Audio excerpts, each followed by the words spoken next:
Hello, sending you a warm welcome from my channel রূপকথার story. আজকে তোমাদের সাথে শেয়ার করব একটা glam and gorgeous makeup look. তার জন্য প্রথমেই আমি লাভের যেটা উইথ অ্যালোভেরা ময়শ্চারাইজিং ওয়াইপস আছে সেই ওয়াইপস দিয়ে খুব ভালো করে আমার ফেসটা ক্লিন করে নিচ্ছি। এরপরে আমি ফেসের মধ্যে স্টেপ 1 যেটা হবে ময়শ্চারাইজার অ্যাপ্লাই করা। অ্যাকোয়াব্লাস্টের জেল ময়শ্চারাইজারটা আমি অ্যাপ্লাই করে নিচ্ছি। তোমরা চাইলে ময়শ্চারাইজারের আগে টোনারও অ্যাপ্লাই করে নিতে পারো। এরপরে কালার বারের যেটা ফ্ললেস ফিনিশ প্রাইমার আছে সেটা খুব ভালোভাবে ফেসে অ্যাপ্লাই করে নিচ্ছি। তাতে দেখতে পাবে তোমরা কালার বারের এই প্রাইমারটা কিন্তু একটা ভেলভেটি টেক্সচার প্রোভাইড করে। এরপরে মেকআপ শুরু করার আগে ফেসেস কানাডার যে আলটাইম প্রো মেকআপ ফিক্সার আছে সেটা দিয়ে আমি আগেই ফেসের মধ্যে ফিক্সারটা স্প্রে করে নিচ্ছি যাতে মেকআপটা অনেকক্ষণ বসে। এরপরে আমি যেটা করছি লরিয়ালের যেটা concealer and inside pro concealer palette এই দুটো একসাথে একটু মিক্স করে লরিয়ালের যে কনসিলারের যে ব্রাশটা রয়েছে সেটা দিয়ে ভালোভাবে আমার মুখের যে জায়গাগুলো সামান্য আনইভেন এবং ব্ল্যাক স্পট রয়েছে এবং ডার্ক সার্কেল এরিয়াটা খুব ভালোভাবে কিন্তু এটা দিয়ে আমি হাইড করে নিচ্ছি কনসিলার দিয়ে। যাদের ধরো চোখের নিচে খুব বেশি ডার্ক সার্কেল নেই তারা আমি যে ফাউন্ডেশনটা ইউজ করব সেটা তোমাদেরকে এক্ষুনি দেখাচ্ছি।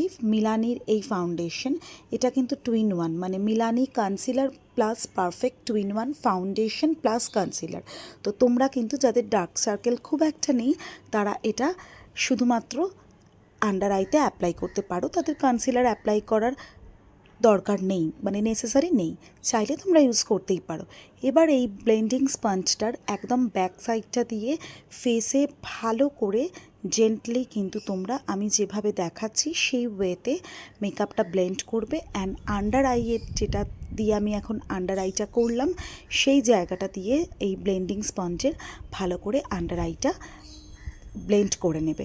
যারা তোমরা একদম বিগিনার, এই ফার্স্ট টাইম মেকআপ দেখছো, মেকআপ দেখে শিখছো, তারা যখন অ্যাপ্লাই করবে তারা কিন্তু ভীষণ জেন্টলি জিনিসটা করবে, কারণ মেকআপ যত করবে করতে করতে কিন্তু হাতটা সেট হবে। তো এত স্মুথ হতে গেলে তার আগে তোমাদের প্রথমে স্টার্টিংটা জেন্টলি করতে হবে। এখানে দেখো আই মেকআপ আমার কমপ্লিট। হ্যাঁ, এই মেকআপ লুকটা যদি তোমরা দেখতে চাও আমারই চ্যানেলে এর আগের লং ভিডিওটাই আই মেকআপ লুক দেওয়া রয়েছে, তোমরা ওটা গিয়ে ডেফিনেটলি দেখে আসতে পারো। এরপরে দেখো ফাউন্ডেশন অ্যাপ্লাই করার পর ফেসে যে কোনো ধরনের প্রেস পাউডার হোক বা টাচ পাউডার, এখানে যেরকম আমি ল্যাকমির যে প্রেস পাউডারটা রয়েছে সেই পাউডারটা আমি দিয়ে ভালো করে সেট করে নিলাম। এরপরে আমি আমার আইশ্যাডো প্যালেট থেকেই যে কন্ট্রোরিং রয়েছে, কন্ট্রোরিং প্যালেটের কন্ট্রোর ওখান থেকে নিয়ে আমি ভালো করে কন্ট্রোর ব্রাশ দিয়ে কন্ট্রোরিং করে নিচ্ছি। এখানে দেখো ফেসটা আমি যেরকম করেছি ওইভাবে করে মুখের জ লাইনটা আগে ভালোভাবে তোমরা দেখে নেবে, সেই অনুযায়ী তোমরা ভালো করে কন্ট্রোরিংটা করবে।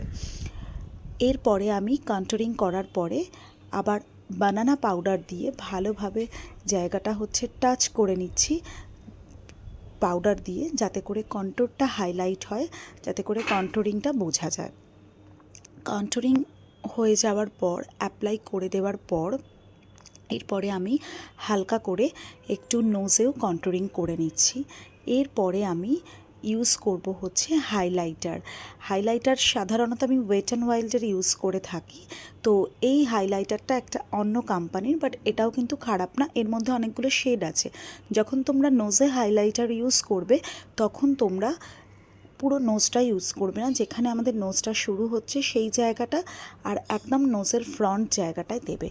এরপরে আমি শাইনা বির যে প্রেস পিগমেন্ট ডিও রয়েছে ভিনো অ্যান্ড বে হার্বারের, তো সেইটা দিয়ে ভালো করে চিকে ব্লাশন অ্যাপ্লাই করে নিচ্ছি। এটা ভীষণ পিগমেন্টেড, তো দ্যাটস ওয়াই এটা আমি খুব অল্প নিয়ে আর কি চিকে অ্যাপ্লাই করি।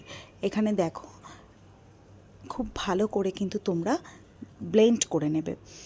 এরপরে আমি লিপ লাইনারটা অ্যাপ্লাই করে নিচ্ছি আমার লিপে।